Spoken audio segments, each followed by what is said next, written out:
Pero pienso que hay algo que es fundamental y es la actitud. La actitud es lo que muchas veces marca la diferencia entre salir de una manera u otra. Por eso vamos a pedirle al Señor que en esta mañana quite cualquier obstáculo, cualquier cosa que puede ser un estorbo en un momento determinado para escuchar su palabra, y que en quietud, en calma y en paz dejemos que el Señor nos diga lo que nos tenga que decir. Gracias, Señor, por esta oportunidad tan maravillosa que nos das de poder estar aquí reunidos. Gracias porque tú eres nuestra paz. Tú eres el que nos permites oír tu voz y acercarnos a ti con nuestra vida tal y como está. Tú nos conoces, Señor, mejor que nadie. Y yo te pido, Señor, con todo mi corazón, que en esta mañana lo que yo voy a compartir sea de bendición para todos y para cada uno de nosotros. Háblanos, Señor. Ayúdanos a mejorar. Restaura todas y cada una de las áreas de nuestra vida, y que podamos en esta mañana encontrarnos contigo en tu palabra. Te lo pedimos en el nombre santo y poderoso de Jesús. Amén. Y amén. Yo quisiera empezar esta mañana, por supuesto, gracias a ustedes, al pastor Sergio, a la iglesia que me invitaron para estar en estos 2 días. Para mí ha sido una campaña muy fácil.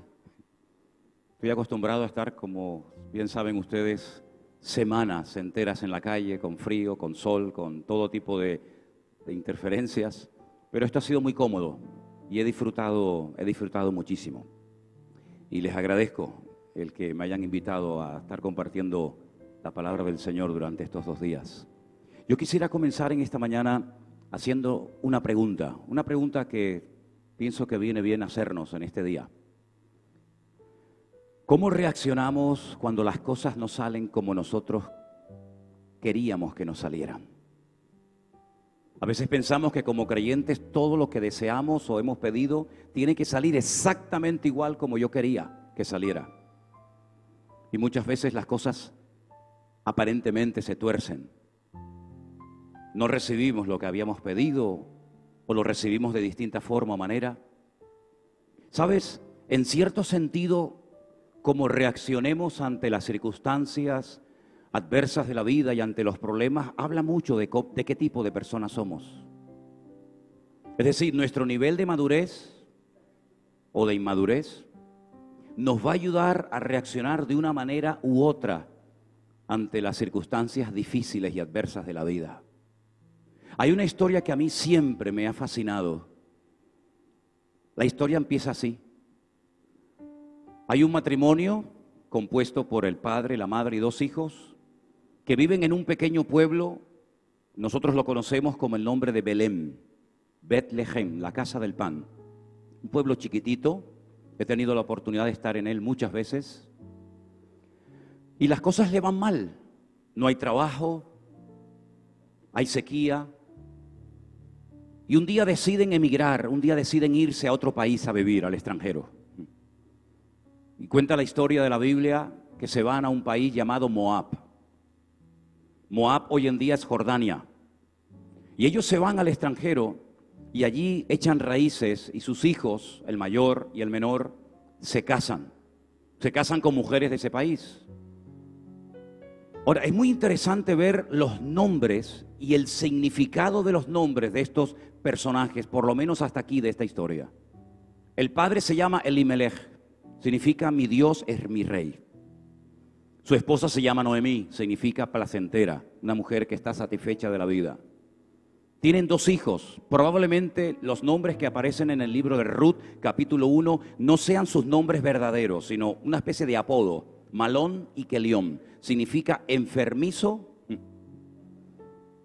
Y el otro nombre da a entender que era una persona desfigurada, con problemas físicos, muy visibles, muy aparentes. Se casan con 2 mujeres del país. Una se llama Orfa, que significa testaruda, y otra es nada más y nada menos que Ruth, la moabita. Es interesante porque lo que empezó muy bonito terminó siendo un auténtico desastre, una tragedia. El padre muere, Noemí queda viuda, pero todavía queda queda la esperanza de que sus hijos la cuiden. Pero la historia nos cuenta que también sus hijos murieron, el mayor y el menor. Se queda viuda, sin hijos, sin presente, sin futuro, sin esperanza ninguna. Y ella tiene una conversación muy interesante con sus nueras y les dice: hijas, yo no tengo más hijos que se puedan casar con ustedes. Yo no tengo absolutamente nada que ofrecerles en la vida. Soy una mujer sola, viuda, envejecida, triste, y me vuelvo a mi tierra. Las dos nueras aparentemente deciden seguirla, pero todos conocemos la historia. Una de ellas, Orfa, dice que se da la vuelta, se vuelve a su pueblo y añade a la historia algo muy interesante: y a sus dioses, a su pueblo y a sus dioses. Es decir, vuelve atrás a practicar tal vez la religión, la idolatría que durante años practicó antes de casarse con uno de los hijos de Noemí.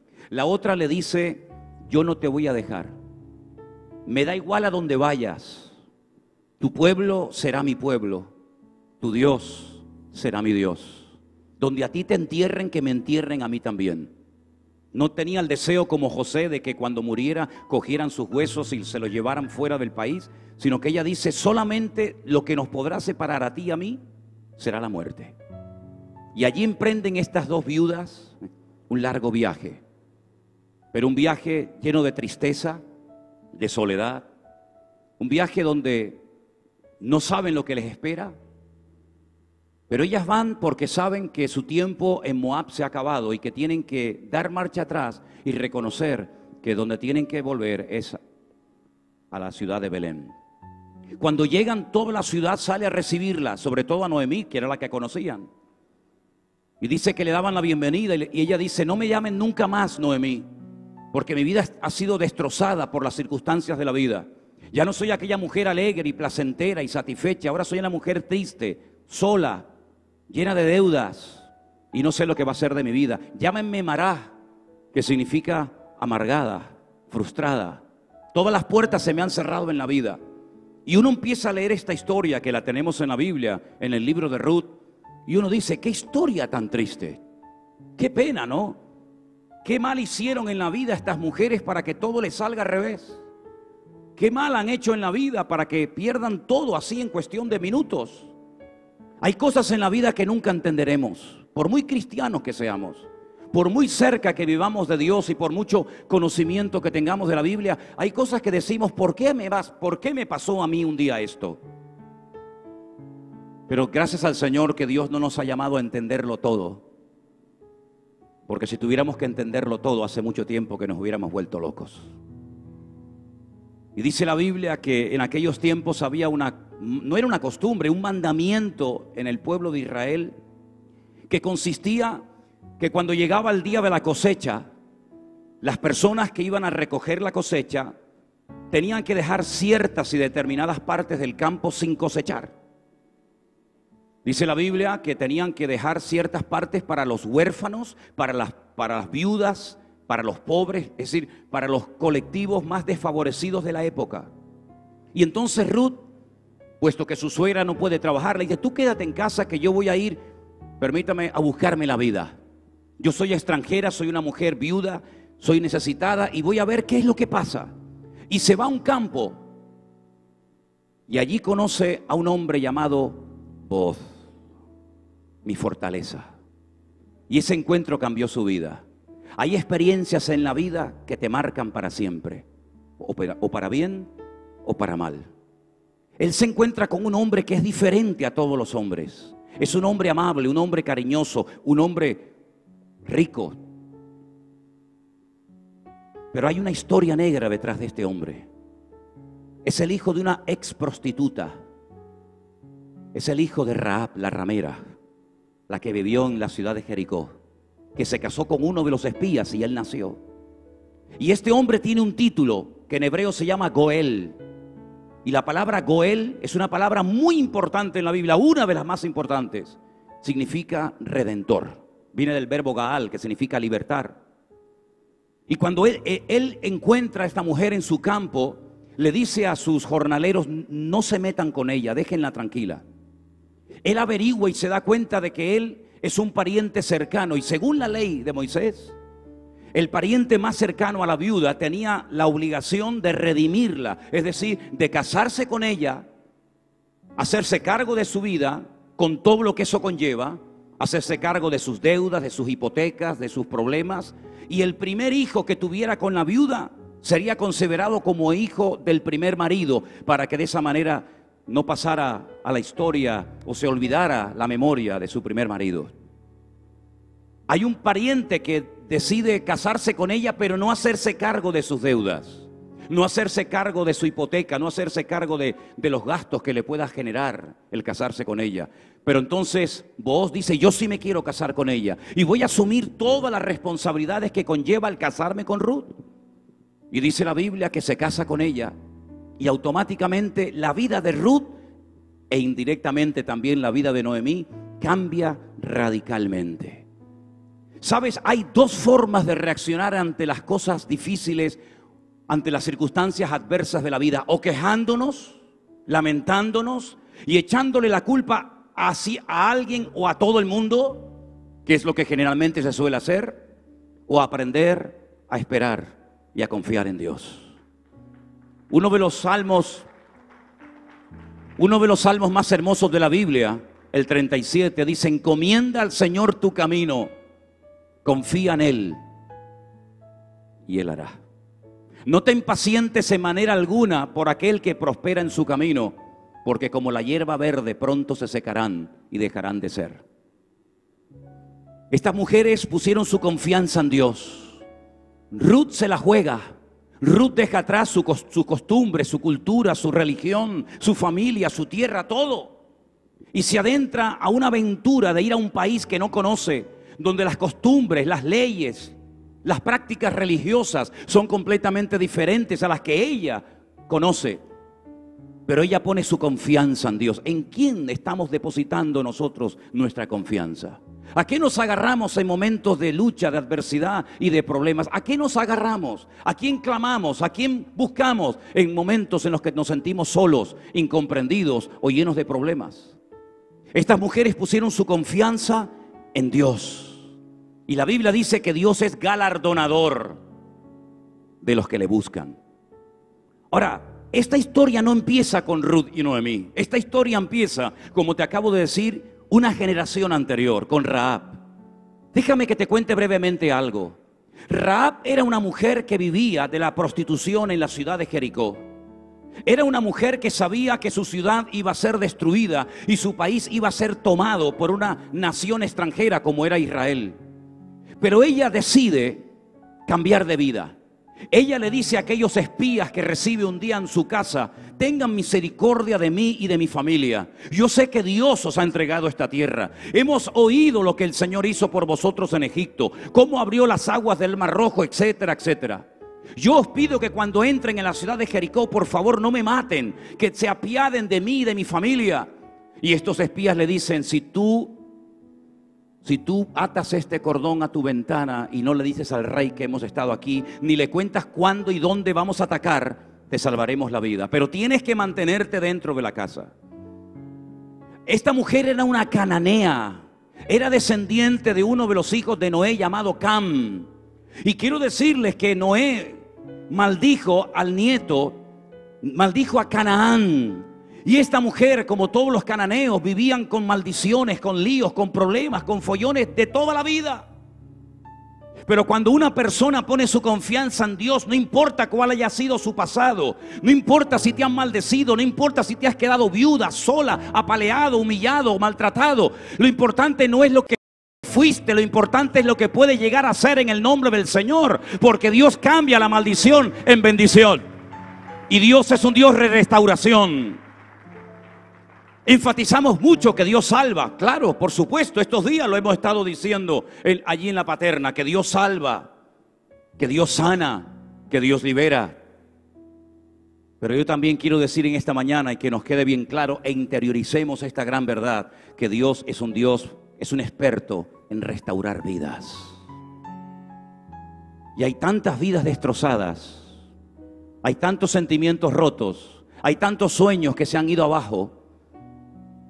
Pero el Señor es un experto en restaurar vidas tristes, rotas y hechas pedazos. Y dice la Biblia que Él hace algo maravilloso que nadie puede hacer más que Él.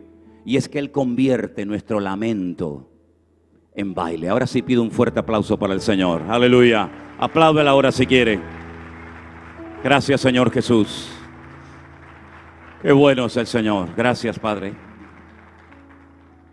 El Goel, el Redentor, tenía sí o sí que casarse con la viuda y levantarle descendencia y hacerse cargo de todas sus deudas y de toda su vida. ¿Sabes? Nosotros también tenemos un Goel. Nosotros tenemos nada más y nada menos que al Señor Jesucristo, que es nuestro Redentor. Él vio nuestra miseria, Él vio nuestra soledad, Él vio lo vacío que estábamos y vivíamos. Y Él decidió venir en persona a este mundo, humanarse, encarnarse, caminar por las calles de Israel, tocando enfermos, resucitando muertos, limpiando leprosos y dando vida y esperanza a gente que ya no tenían ganas de vivir, ni de cantar, ni de hacer absolutamente nada en la vida. Y Él viene y se hace cargo de nuestra vida. Él viene y se hace cargo de nuestras deudas. Porque sí, hermanos y amigos, teníamos todos una deuda, pero no una deuda que se podía pagar con dinero, porque si la deuda se podía pagar con dinero, la pagamos y punto. Sino era una deuda imposible de pagar, porque era una deuda de sangre, porque no hay remisión, no hay cambio, no hay futuro, no hay esperanza sin derramamiento de sangre. Pero ¿de qué sangre estamos hablando? La sangre tiene un poder tremendo. En estos días ha habido una guagua allí recogiendo sangre, recogiendo vida para otras personas que en un momento determinado la puedan necesitar. Pero es un elemento que te da vida física para vivir en esta tierra, pero no para vivir en la otra vida. Pero hay una sangre que es la sangre preciosa de Jesucristo, que no solamente te permite vivir aquí en esta vida, una vida de gozo, de paz, de victoria, de gloria en gloria, de triunfo en triunfo, de bendición en bendición, sino es una sangre que limpia, que perdona todas las deudas habidas y por haber que tengamos delante del Señor, y nos da vida eterna en Cristo Jesús, Señor nuestro. Y es la sangre de Cristo, ni la tuya ni la mía, solamente la sangre de Jesús. Y esta mujer se casa con Booz y al poco tiempo queda embarazada y tiene un hijo que se llama servidor de Dios, el que trabaja para Dios. Obed. Obed significa el que trabaja o sirve a Dios.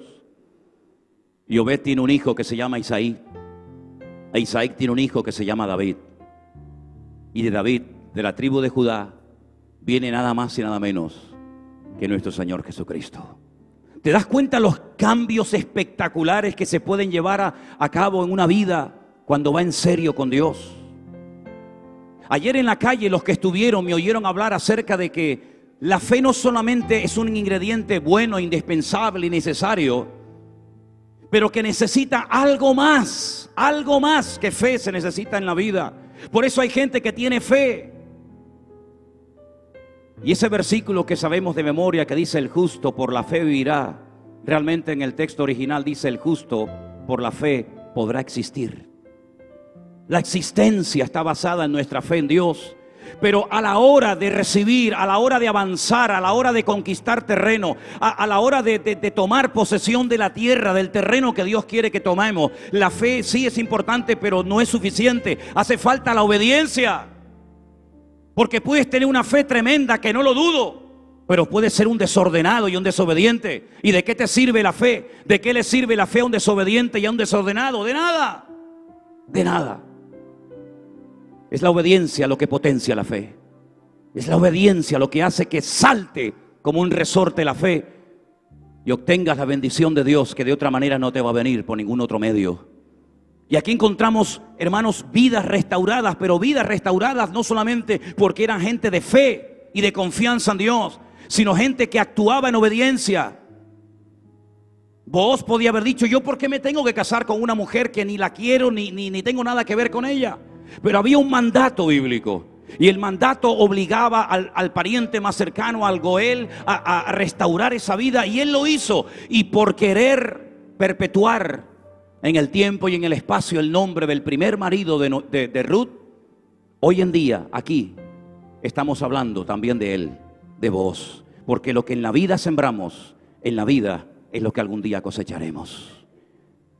Y yo quiero que en esta mañana todos y cada uno de los que estamos aquí nos preguntemos cómo estamos reaccionando ante las dificultades de la vida. ¿Con quejas? ¿Con lamento? ¿Con duda? ¿O decimos, Señor, no hay nada en la vida que ocurra por casualidad? Nada, ni una hoja de un árbol se cae sin permiso del Señor. El hecho de que estemos aquí no es porque tú en esta mañana te has levantado y has decidido y te has arreglado para venir a este lugar, sino que detrás de tu decisión está la mano de Dios. Y el Señor quería que hoy nos encontráramos aquí. Mira por dónde. El Señor tenía todo planeado. Pero lo tenía todo planeado no desde hoy, sino desde antes de la fundación del mundo. Y simplemente lo que estamos haciendo en esta mañana es cumplir con la voluntad de Dios.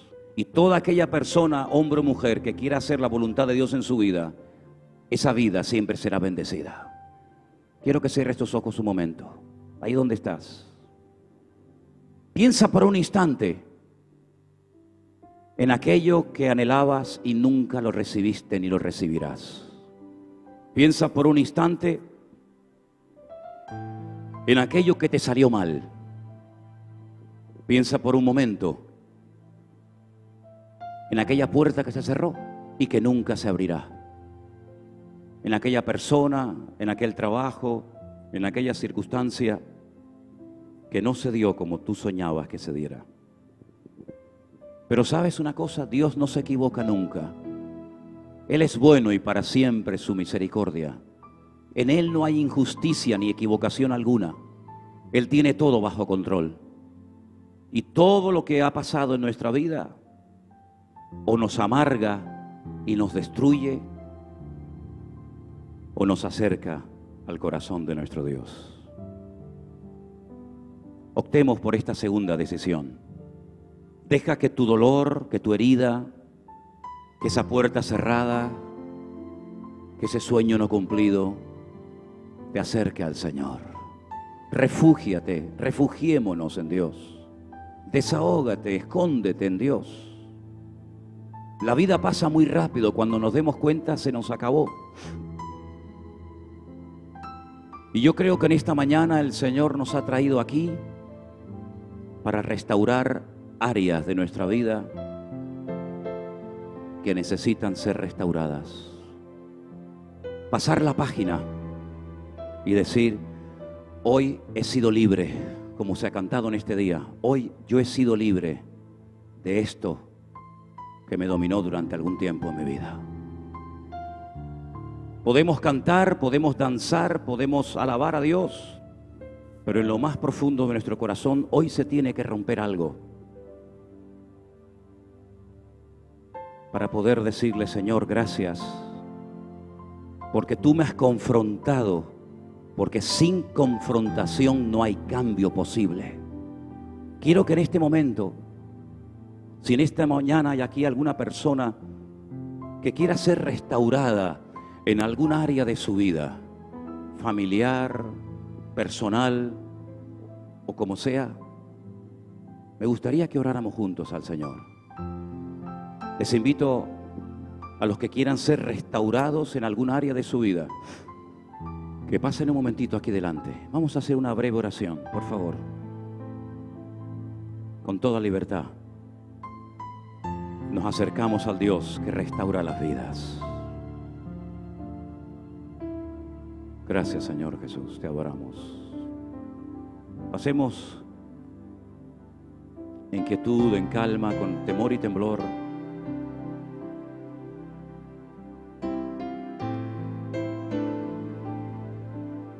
Te adoramos, Señor Jesús. La vida de Ruth no la podía arreglar nadie. La vida de Ruth no tenía ningún futuro. Y la de Noemí ni te cuento. Peor todavía. Pero sabes, hay un capítulo en la Biblia, seguramente ustedes, hermanas, lo conocen mejor que yo. Es el capítulo 31 del libro de Proverbios. El capítulo 31 del libro de Proverbios habla de la mujer virtuosa, no de la mujer. Una cosa es que tú seas mujer y otra cosa es que seas una mujer virtuosa. Son dos cosas diferentes. Ese título, Eshet Hayil, mujer virtuosa, solamente una mujer en toda la Biblia lo recibe. Cuando tú lees el libro de Ruth en su idioma original, Booz un día le dice a sus jornaleros, ¿sabéis? Toda Belén, toda la ciudad sabe que esta mujer, Ruth, la moabita, es una Eshet Hayil, es una mujer virtuosa. Si quieres saber cómo puedes llegar a ser una mujer virtuosa, lee hoy Proverbios 31. Viuda, llena de deudas, solitaria, sin presente ni futuro, llegó a convertirse en una mujer virtuosa porque puso su confianza en Dios. Cierra tus ojos y ahora dile al Señor, este es el área de mi vida en el que yo necesito ser restaurada.